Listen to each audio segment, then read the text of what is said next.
ሰላም ጤና ይስጥልን እጅጉን የተወደዳችሁና የተከበራችሁ የአዲስ ስፖርት ቤተሰቦቻችን እንደምን አላችሁልን? ከእናንተው ከሆነው ከአዲስ ስፖርት የዩቲዩብ ቻናላችን አዳዲስ ስፖርታዊ ጉዳዮችን ልናካፍላችሁ እነሆ ዛሬም በዕለተ ሰኞ የምሽቱ የስፖርት የመረጃ ሰዓታችን ዛሬም በድጋሚ ተገናኘን። ስለምታደምጡን፣ ስለምትከታተሉን ቆይታችሁም ከኛ ጋር ስለሆነ እጅጉን ከልብ አድርገን ነው የምናመሰግነው። በዛሬ ፕሮግራማችን እጅግ በጣም በርከት ያሉ ስፖርታዊ ጉዳዮችን እያነሳን ቆይታን የምናደርግ ይሆናል። ከነዚህ መካከል ትልልቆቹን የአውሮፓ ክለቦች የተመለከቱ እጅግ በርከት ያሉ ስፖርታዊ ጉዳዮች ይነሳሉ።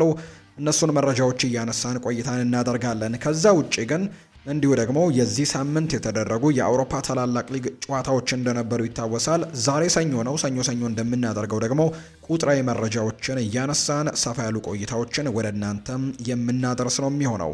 አብራችሁኝ እንድትቆዩ በአክብሮት ጋብዛለሁ። ፉአድ ባህሩ የዛሬውን ፕሮግራም እየመራው ከእናንተ ጋር ቆይታን የማደርግ ይሆናል። ቪዲዮአችንን ላይክ፣ ቻናላችንን ሰብስክራይብ እያደረጋችሁ ቆይታችሁን ከኛ ጋር እንድታደርጉም የአክብሮት ግብዣን ወደ እናንተ አቀርባለሁ። አብራችሁኝ እንድትቆዩ በአክብሮት ጋበዝኳችሁ።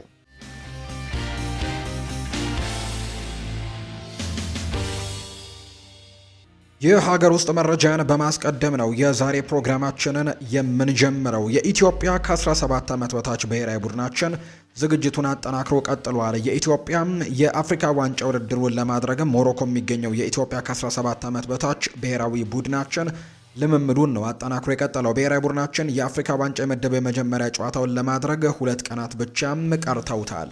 ቡድኑ ዝግጅቱን አጠናክሮ ሲቀጥል የፌዴሬሽኑ ፕሬዝዳንት አቶ ኢሳያስ ጅራና ዋና ስራ አስፈጻሚው አቶ ባህሩ ጥላሁንም በስፍራው ተገኝተው አበረታተውታል። በአሰልጣኝ ቤንጃሚን ዚመር የሚመሩት ቀይ ቀበሮቹ ተብሎ የሚጠሩት የኢትዮጵያ ከ17 ዓመት በታች ብሔራዊ ቡድናችን ዕለተ ረቡዕ ከግብጽ ብሔራዊ ቡድን ጋር የመጀመሪያ ጨዋታውን እንደሚያደርግ ነው የተገለጸው። ከዚሁ ብሔራዊ ቡድናችን ጋር በተያያዘ ግን አንዳንድ መረጃዎች እየወጡ ይገኛሉ። ለምሳሌ ያክል ከሰማናቸው መረጃዎች አንደኛው የኢትዮጵያ ታዳጊ ብሔራዊ ቡድናችን ከሞሮኮ በፋይናንስ ከፍተኛ ችግር ውስጥ እንደገባ የሚያሳዩ ነገሮች ሰምተናል። ከአፍሪካ ዋንጫ በገዛ ፍቃዱም ሊሰናበት ይችላል የሚሉ አይነት ዘገባዎችን ወርልድ ስፖርት የተባለ የመረጃ ምንጭ ይፋ አድርጎታል።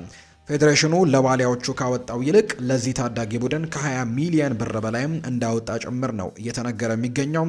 16ኛው የአፍሪካ ታዳጊዎች ዋንጫም እንዲሁ ከረቡዕ በሚካሄዱ 4 ጨዋታዎች ይጀምራል። እንግዲህ ከራባትም በወጡት መረጃዎች መሰረት የኢትዮጵያ እግር ኳስ ፌዴሬሽን ባጋጠመው የፋይናንስ እጥረት ታዳጊ ቡድኑ የተለያዩ ነገሮች እየገጠሙት ነው ተብሏል። ኢንተርናሽናል የወዳጅነት ጨዋታዎች ያልተሳኩት በዚሁ የፋይናንስ እጥረት ሲሆን የቤንጃሚን ዚመር እንዲሁ የነበሩት አቶ ታምብሬም ከቡድኑ የተቀነሱት በዚሁ ችግር እንደሆነ ጭምር ነው መረጃዎች የወጡት። የታዳጊ ቡድኑ የአፍሪካ ዋንጫ ጉዞ እግር ኳስ ፌዴሬሽኑ ከፍተኛ ገንዘብ አስወጥቶት ለሴካፋ ውድድር ካወጣው 15 ሚሊዮን ብር ከፍ እንደሚልም ጭምር እንዲሁም እስከ 20 ሚሊዮን እንደሚሻገርም ጭምር ነው የተነገረው። ለሳኦቶሜና ፕሪንሲፔው ጨዋታም ለዋሊዎቹ ከወጣው ይልቅም ለኢትዮጵያ ታዳጊ ብሔራዊ ቡድን የወጣው ገንዘብም ከፍተኛ እንደሆነና የእግር ኳስ ፌዴሬሽኑም ይህንን ወጪ ሸፍኖ ቡድኑን ደግሞ በመድረኩ እንዲገኝ ማድረጉም ጭምር እየተነገረ እንደሚገኝ ነው ዘገባዎቹ በስፋት እየጠቆሙ የሚገኙት።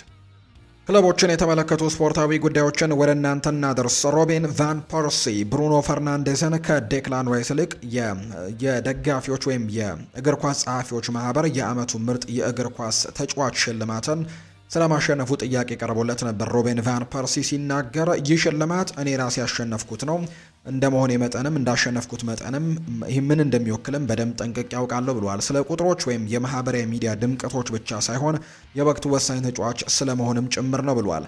ስለዚህም ዴክላን ራይስም እንዴት እንዳላሸነፈ በትክክል መረዳት የማልችለው ለዚህ ነው ብለዋል። እሱ የአርሰናል የልብ ምት ነው። በትልልቅ ጨዋታዎች ላይም በትልቁ ደምቆ ይጫወታል። በየሳምንቱ ወጥነት ያለውና በሁሉም መልኩ መሪ ነው።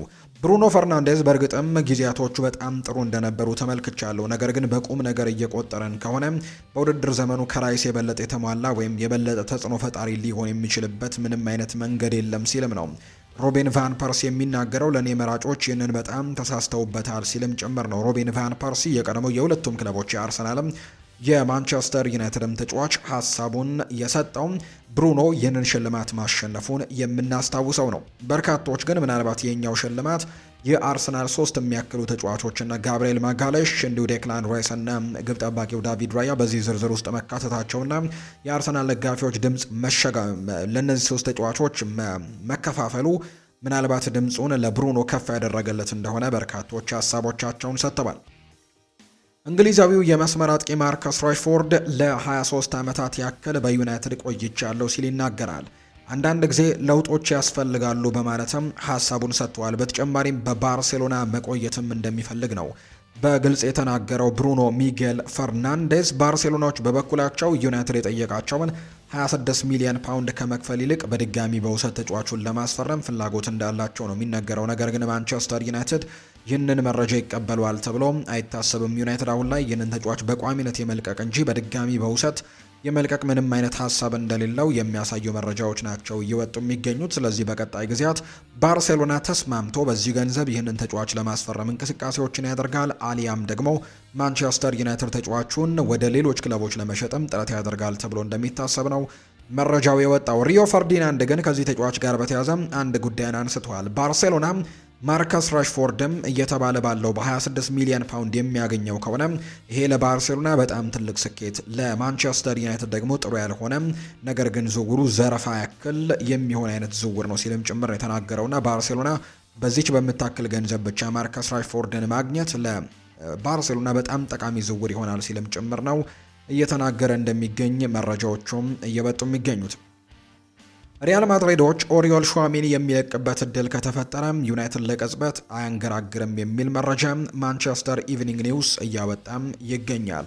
ማንቸስተር ኢቭኒንግ ኒውስ ይፋ እንዳደረገው ከሆነ ማንቸስተር ዩናይትዶች አሁን ላይ በንቃት እየጠበቁት ይገኛሉ። ማድሪዶች ይህንን ተጫዋች ለመልቀቅ ዝግጁ የሚሆኑ ከሆነ ዩናይትድ በቀዳሚነት ይህንን ተጫዋች ለማስፈረም በጥንቃቄ እየጠበቀ እንደሚገኝ የሚያሳዩ መረጃዎችም እንዳሉ ነው ይፋ የተደረገው። የአርሰናል ጉዳዮችን ደግሞ ወደ እናንተ እናደርስ። ፖል ስኮልስ ይናገራል። በተለይ ከትላንትናው ጨዋታ ጋር ከዌስትሃም ዩናይትድ ጨዋታ ጋር በተያያዘ በርካቶች ከጨዋታውን በኋላ የተለያዩ ሀሳቦቻቸውን እየሰጡ ይገኛሉ። ከነዚህ መካከል አንደኛው ፖል ስኮልስ ነው። በተለይ በቫሩ ውሳኔ ላይ የተለያዩ ሀሳቦች በርካቶች የራሶቻቸውን ሀሳብም እያሸራሸሩ ይገኛሉ። ፖል ስኮልስ ይናገራል። ደጋፊዎች የዳኝነት እኩልነት ውሳኔን መመልከት ይፈልጋሉ። አርሰናል በውድድር ዓመቱ ቀደም ብሎ እንደዚህ አይነት ጥፋቶችን እየሰራ ቫር ሲሽረው ግን አልተመለከትንም።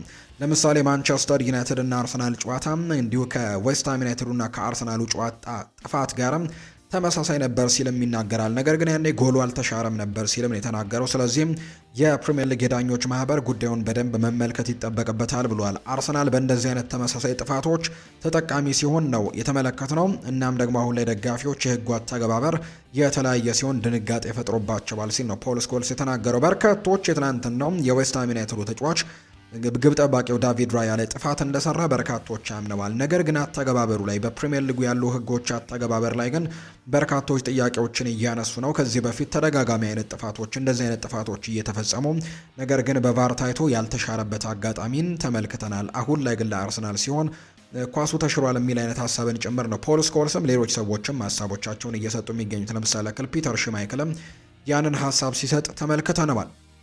ዴክላን ራይስ ትላንትና ጨዋታው ከተጠናቀቀ በኋላ በታችኛው የጀርባ አካባቢ ላይ የተወሰኑ ህመሞች ተሰምተውታል የሚል መረጃ ይፋ ተደርጓል። ባለፉት ሳምንታት ውስጥም ቀላል የሚባሉ ህመሞች በተለይ ከሌሎች ጥቃቅን ጉዳቶች በተጨማሪም እያጋጠመው እንደሆነ መረጃዎች ያሳያሉ። ለአርሰናል ቅርብ የተባለው የመረጃ ምንጮች ያንን ይፋ አድርገዋል። ነገር ግን አሁንም ቢሆን አርሰናሎች ይህንን ተጫዋች መጠቀማቸውን ይቀጥላሉ ተብሎ ይታሰባል። ያን ያክል የከፋ ጉዳትም እንደሌለበት ጭምር ነው የሚያሳዩ ሪፖርቶች የወጡትና ዴክላን ራይስ መጠነኛ ህመሞች እንዳሉበት ጭምር ግን እየተነገረ ይገኛል። ለቀጣዮቹ ጨዋታዎች ግን ዝግጁ ነው ተብሎ ነው የሚታመነው። ሪካርዶ ካላፊዮሪም ትናንትና በጉዳት ምክንያት ከወጡ ተጫዋቾች መካከል አንደኛው ነው። ነገር ግን ለአርሰናል በተለይ ቅርብ ተብሎ የሚነገሩ የመረጃ ምንጮች እንደሚናገሩት ከሆነ ግን ካላፊዮሪ ከጎል በኋላ በደጋፊዎች ፊት ደስታውን ለማክበር ከቡድን አጋሮቹ ጋር ሮጦ ስለነበር ምንም አይነት ስጋት የለበትም ተብሏል። ስለዚህ ጉዳት ላይ ቢሆን ኖሮ ምናልባት ካላፊዮሪ ሊመለስ ስለሚችል ጉዳት በጣም ቢያስጨንቀው ኖሮ በተቀያሪ ወንበር ላይ ቆይቶ ነበር ሰለብሬት የሚያደርገው እንጂ ወደ ሜዳ ወጥቶም ድጋፉን ይገልጻል ተብሎ አይታሰብም ነበር። አሁን ላይ ግን የእሱ የጉዳት ዜና ያን ያክል የከፋ አይደለምና በለንደን ደግሞ ተጨማሪ ምርመራዎች እንደሚደረጉለት ነው ይፋ የተደረገው። በአንጻሩ ሌላኛው ተጫዋች በጉዳት ምክንያት ትናንትና የወጣው ቤን ዋይት ነው። ምናልባት ይሄ የውድድር ዓመቱ የትላንትናው የመጨረሻው ጨዋታ ሳይሆን እንዳልቀረም የሚያሳዩ መረጃዎች አሉ። ቤን ዋይት በዌስትሃሙ ጨዋታ ከበድ ያለ የጉልበት ጉዳት ካጋጠመው በኋላ በሜዳ ላይና በመልበሻ ክፍል ውስጥም ከተደረጉለት የመጀመሪያ ምርመራዎች በኋላ በተጨማሪም ሌሎች ተጨማሪ ምርመራዎችን ለማድረግ በዝግጅት ላይ ነው። ከባድ ግጭት ከተከሰተ በኋላ ህመሙ በቤን ዋይት ላይ በግልጽ ታይቷል። እናም በጉልበቱ ላይ መሳሪያዎችን አድርጎ ጭምር ከለንደን ስቴዲየም ሲወጣ መታየቱ ጉዳቱ ቀላል እንዳልሆነ አመላካች ነውና ምናልባት ይሄ የውድድር ዓመትም የመጨረሻው ሊሆን ይችላል ብለው በርካቶች ሀሳቦቻቸውን እየሰጡ ነውና ከአርሰናል ጋር በክረምቱ ሊለያይ ይችላል ብለው በርካቶች ግምቶቻቸውን እንደ መስጠታቸው መጠን ምናልባት የትናንትናው ጨዋታም ለአርሰናል የመጨረሻው ጨዋታ ሊሆን እንደሚችልም ነው የተገመተው። ሊቨርፑልን የተመለከቱ መረጃዎችን እናንሳ። ሊቨርፑል የዦታን ሐውልትም ይፋ አድርገዋል። ሊቨርፑል በመኪና አደጋ ሕይወቱ ላለፈው ዲኤጎ ዦታ መታሰቢያ ሐውልት አንፊልድ ላይ እንደሚገነባ መግለጹ ይታወቃል። አሁን ላይ ሊቨርፑል ለዲኤጎ ዦታና ለወንድሙ የሚገነባውን የመታሰቢያ ቋሚ ሐውልት ምስል ይፋ አድርገዋል። በስቴዲየሙ ዋና መቀመጫ አካባቢ በሚቀመጠው ሐውልቱ ፎሬቨር 20 የሚልም ርዕስ ተሰጥቶታል። ሊቨርፑል ዲኤጎ ዦታ በክለቡ ይለብስ የነበረውን የ20 ቁጥር ማሊያንም እንዲሁም ከዚህ በኋላ እንዳይለበስም ማድረጉ ጭምር የምናስታውሰው እንደነበር እየተገለጸ ነው። ስለዚህም ይህ ተጫዋችን ለማስታወስም አሁን ላይ ሐውልቶች እንደሚሰሩ ነው ይፋ የተደረገውና የሐውልቱን ምስል ነው ሊቨርፑል ዛሬ ይፋ እንዳደረገም እየተገለጸ የሚገኘው። ሌላኛው ከሊቨርፑል ጋር የሚነሱ በጣም በርከት ያሉ ስፖርታዊ ጉዳዮች አሉ። ሌላኛው የዓለም ዋንጫ አሸናፊ የሆነው ሌቡፍ ለኢኤስፒኤን ስለ አርነ ስሎት ተናግሯል። ቦርዱ ይጠበቃል ብዬ አላስብም። በተለይም ሻቪ አሎንዞ ስላላቸው አርነ ስሎት የተለየ ነገር እስኪያገኝ ድረስ ለምን ይጠብቁታል? እሱን ሊያባርሩት ነው ብዬ አስባለሁ። ሻቪ አሎንዞን እንደሚያገኙና ሁሉም ደጋፊዎች በጣም ደስተኞች እንደሚሆኑ አስባለሁ። ስለዚህ አርነ ስሎትን የሚያቆዩበት ምክንያት ያላቸው አይመስለኝም ሲልም ነው ሌቡፍ ሀሳቡን እየሰጠ እንደሚገኝ መረጃዎች ይፋ እየተደረጉ የሚገኙትና ምናልባት አሰልጣኝ አርነ ስሎት ሊሰናበቱ እንደሚችል ነው የተናገረው። ሊቨርፑል በግብ ጠባቂዎች ላይ የቤት ስራን ሰርቷል። ምክንያቱም ጥንቃቄ የተሞላበት ስራ ነው። ነገር ግን አሁን ባለው ቡድን ላይ እምነቱ አለው። ማማርዳሽቪሊ አሁንም የሊቨርፑል የረጅም ጊዜ ቁጥር 1 ተጫዋች ተደርጎ እንደሚታሰብ ነው የተነገረው። በተለይ አሊሰን ቤከር በሚቀጥለው የውድድር ዓመት ምናልባት በዩቬንቱስ ልንመለከተው እንችላለን እና ከዩቬንቱስ ጋርም በጣም ላቅ ያለ ንግግሮችን እያደረጉ ይገኛሉ። ከዝውውር ጉዳይ ጋር በተያያዘ ዩቬንቱስ ይህንን ግብ ጠባቂ ለማስፈረም በትልቁ እንቅስቃሴዎችን እያደረገ ነውና ምናልባት ሊቨርፑል ይህንን ግብ ጠባቂ የሚያጣ ከሆነ ሌሎች ግብ ጠባቂዎችን በቋሚነት ያመጣል ተብሎ አይታሰብም። በአንጻሩ ጆርጅ ማማርዳሽቪሊን ቁጥር 1 ግብ ጠባቂ አድርገው ያስቀጥሉታል ተብሎ እንደሚታሰብ ነው መረጃ የወጣው። ሊቨርፑል ብራድላይ ባርኮላን ለማስፈረም ያላቸውን ጥረት አጠናክረው ቀጥለዋል። ክለቡ ተጫዋቹን ለረጅም ጊዜ ሲከታተለው የቆየ ሲሆን አሁን ላይ ዝውውሩን ለመጨረስም ከምን ጊዜም በላይ ቆርጦ እንደተነሳ ነው መረጃዎች የሚያሳዩት። ተጫዋቹም ቢሆን ወደ አንፊልድ ለመዘዋወር ከፍተኛ ፍላጎቶች እንዳሉት ነው የሚነገረው። ፓሪስ ሰን ዠርሜን ተጫዋቹን በራሱ የመልቀቅ ፍላጎት ካሳየ ለመደራደር ዝግጁ እንደሆነ ይታመናል። በተለይ ደግሞ ተጫዋቹም አሁን ላይ በፓሪስ ሰን ዠርሜን ቤት በፊት መስመሩ ላይ የነ ኦስማን ዴምቤሌ የነ ክቪቻ ክቫራትስኬሊያ እና ከዛ ውጪ የደዜሬ ድዌ የእነዚህ ሶስት ተጫዋቾች ጥምረትን ሰብሮ መግባት በጣም አዳክቶታል ወይም ተቀያሪ ወንበር ላይ እየተቀመጠ ነው የሚገኘውና በዚህ ምክንያትም ተጫዋቹ በሚሰጠው ደቂቃም ደስተኛ እንዳልሆነ ይነገራል። ስለዚህ በፕሪሚየር ሊጉ በጣም በርከት ያሉ ፈላጊዎች ያሉት ከሊቨርፑል በተጨማሪ አርሰናልም የዚህ ተጫዋች ፈላጊ እንደሆነ በተደጋጋሚ ይገለጻልና ይህንን ተጫዋች ለማስፈረም ሊቨርፑል ግን በሚቀጥለው የክረምት የተጫዋቾች የዝውውር መስኮት ትልቅ ጥረት ያደርጋል ተብሎ ይታሰባል። ተጫዋቹም ለማምራት ፈቃደኛ ሊሆን የሚችልበት እድሉ እንዳለው ነው የተነገረው። ማንቸስተር ሲቲን ደግሞ እንመልከት። ቲያኒ ራይንደርስ ከማንቸስተር ሲቲ ጋር የቻምፒየንስ ሊግ ዋንጫን እንደማሸነፍ ተስፋ አድርጋለሁ ሲል ሀሳቡን ሰጥቷል። በሚቀጥለው የውድድር ዘመን የተቻለንን ሁሉ እናደርጋለን፣ ማንቸስተር ሲቲም የአውሮፓ ቻምፒየንስ ሊጉን ዋንጫ እንዲያሸንፍም ትልቅ ጥረት እናደርጋለን ሲል ነው ቲያኒ ራይንደርስ ሀሳቡን እየሰጠም የሚገኘው። ፔፕ ጓርዲዮላም ይናገራል። ጀረሚ ዶኩ የቪኒሲዮስ ጁኒየር እና የላሚን ያማል ደረጃ ላይ መድረስና በዓለም ላይ ካሉ ምርጥ የክንፍ ተጫዋቾች አንዱ መሆን የሚችል አይነት ተጫዋች እንደሆነ አውቃለሁ ብሏል።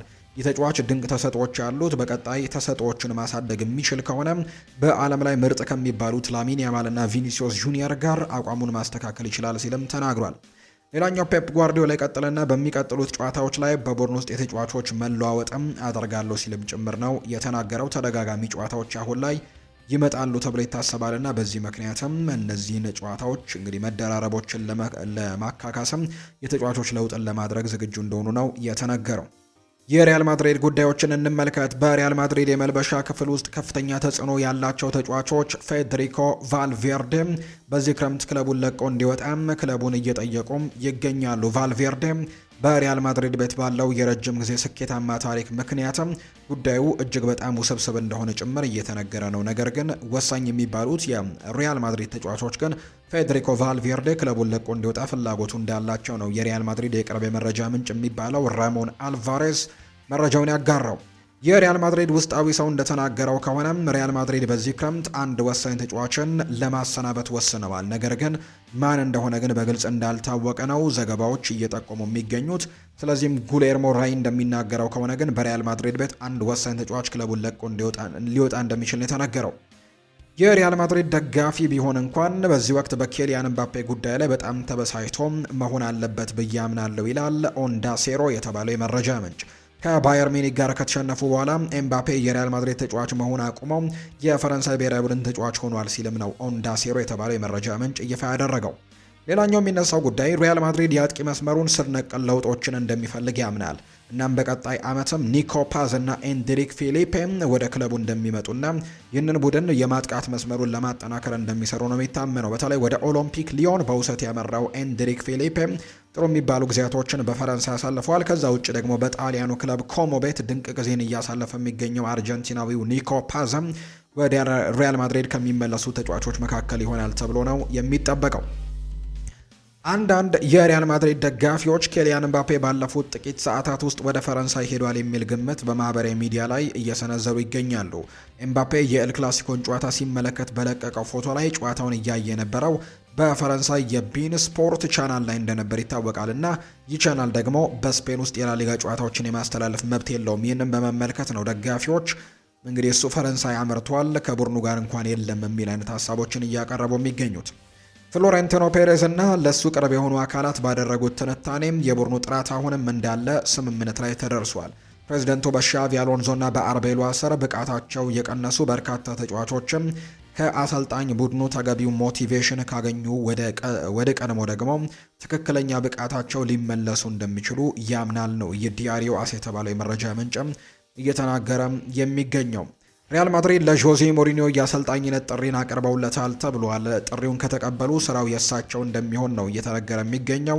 ምንም እንኳን ጆዜ ሞሪኒዮ ራሳቸውን ይፋዊ መግለጫዎች ቢሰጡም ተወካዮቹና ሪያል ማድሪድ ደስፔሻል ዋንን ወደ ቡድኑ ተመልሶ ስለሚመጣበት ሁኔታ ግን ለሳምንታት በቀጥታ ንግግር ሲያደርጉ እንደቆዩ ነው የተነገረው።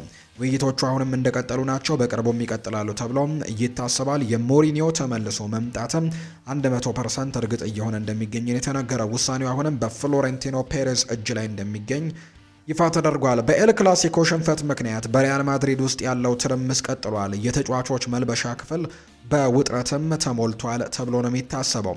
በተጫዋቾችና በአሰልጣኙ ቡድን ላይም ከፍተኛ ትችቶች እየቀረቡ ይገኛሉ። ቡድኑ ከባርሴሎና የተመለሰው ከጨዋታው በፊት ከነበረበት በባስ ሁኔታ ላይ ሆኖ ነበር። ይህም በጨዋታው ብቃትም ሆነ በስነ ልቦና ደረጃ ነው። በተለይም ባርሴሎና በሜዳው ውስጥና ከሜዳው ውጭ በነበረው ግልጽ የበላይነትም ምክንያት የክለቡ ደጋፊዎች ትዕግስት እያጡ ሲሆን በቀጣዩ በሳንቲያጎ ቤርናቢዮ የሚደረገው ጨዋታ ደጋፊዎች ቁጣ የሚገልጹበትና በቡድን ውስጥም ባሉ አካላት ላይ አጠቃላይ ተጠያቂነትን የሚጠየቅበት ምሽት ይሆናል ተብሎ እንደሚታሰብ ነው መረጃዎችም እየወጡ የሚገኙት። አልቫሮ አርቤሎ ይናገራል።